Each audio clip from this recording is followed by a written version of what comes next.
going to do something a little bit different, and let's go ahead and watch the whole game in full, and then we'll go back and analyze it shot by shot.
Alright, we'll see how that works out, and maybe I'll try it again if it works, and dispose of that idea if it doesn't. What we got? It's all about the 4 to the 5, I can tell you that right now. And getting on the right side of the 5, we don't want to be on this side of the 5. And that's because I don't want to play that combination, and the 5's going to get away from me. And it probably won't get too far, but it just complicates the 5 to the 6 and the 6 to the 7. And I just don't want to disrupt that 6 ball at this point. So it's all about getting over here on this 5. And it looks like 2 railer, but a soft second rail to just drift down on this 5 over here. So I have to get back here or on this side of the 4 ball.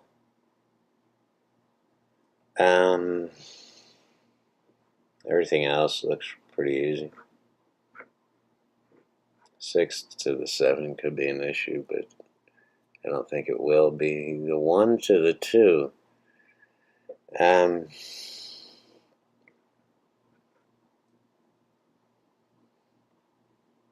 trying to snake up behind this 3 ball. We don't want to go on top of the 3 ball because of where the 8 ball is, and it's just in the way of everything. So we want to sneak down here, and it looks like, if I remember correct, I wind up hitting the 3 ball out of the way, but that's okay. Sometimes we have to do that.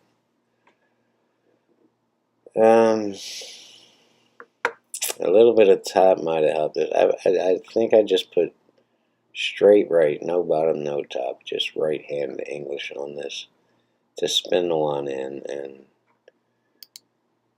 to stay on the rail. Yeah, I hit it I hit it about that second diamond when I should have came up a little bit further on that. But it's alright, we're sitting pretty. And because I bumped that 3 a little bit down table, I mean, the original plan was to draw off the 2 and I come back up here for a shot in the side for an easy shot on the 4, mounts up 2 rails on this 5. But because I disrupted that 3, I'm just going to draw up and take this cut shot on this side pocket. We're just going to stay out of danger here. We're not going to do anything stupid. If you notice, I'm using a long bridge on every shot here, and it's because I've been evolving. I tried it, I was, I don't know, a couple of weeks ago, when I got this Q-Tech, I started holding a little bit further back on the butt, which somehow seemed natural to have to extend my bridge longer. And everything seemed to add up and line up, so I just kept that long bridge.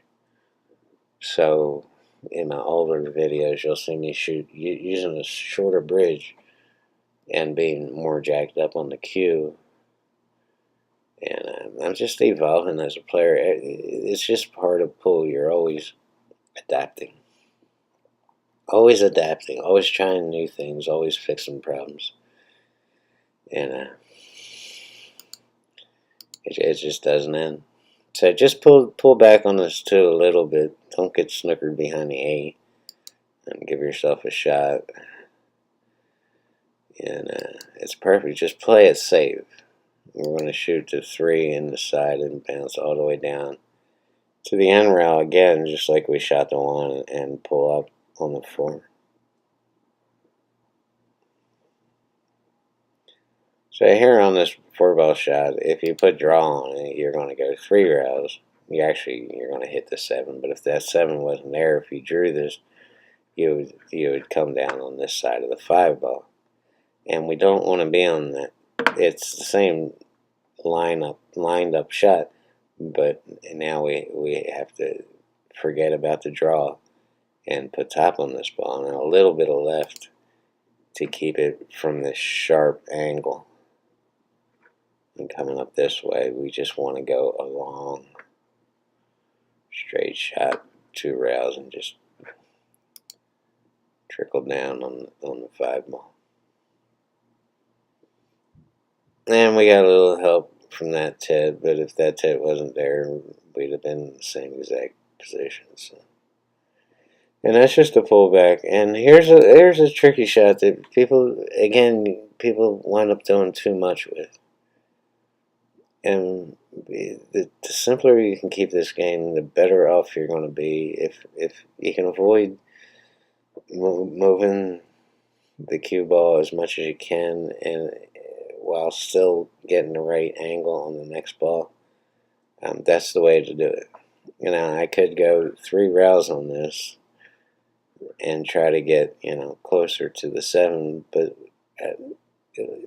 let's be safer. Let's just win this game. It's not about making the 7 easy. It's about winning the game.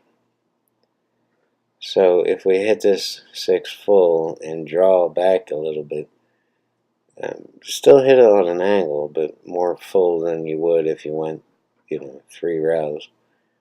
And let's just take this long shot on the 7, because a stop shot or a stun shot gives us a straight in shot on the 8-ball, although this doesn't quite work out that way.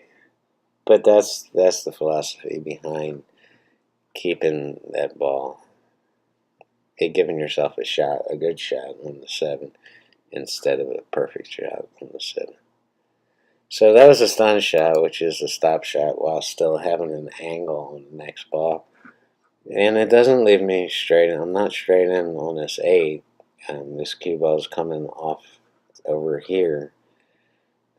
That's an exaggeration. It's coming down here.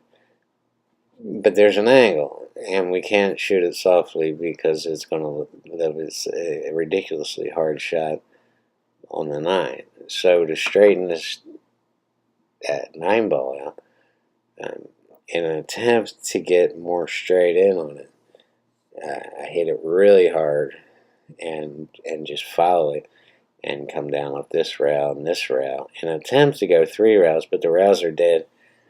But I still try to do it anyway.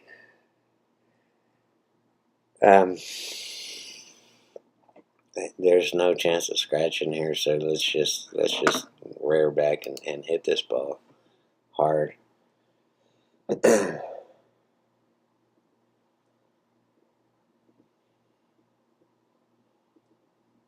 And it just it died.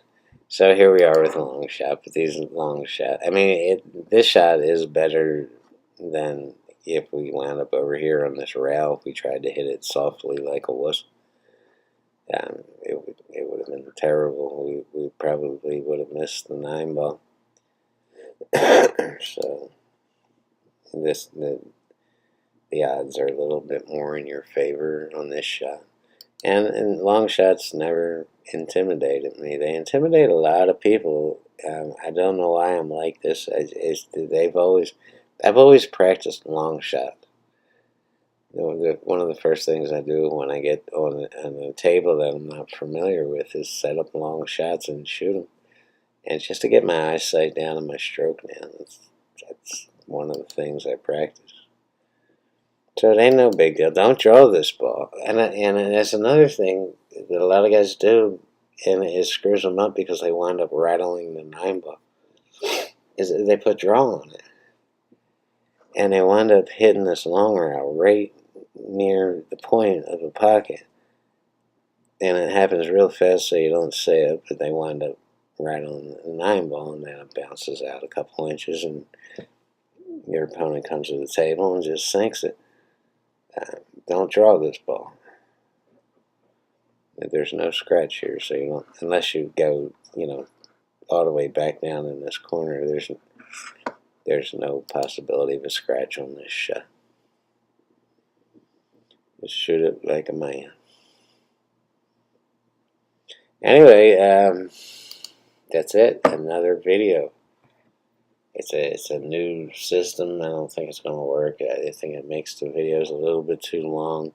But we'll see what happens. And thank you, everybody, for tuning in. I appreciate you guys. Have a great rest of the weekend.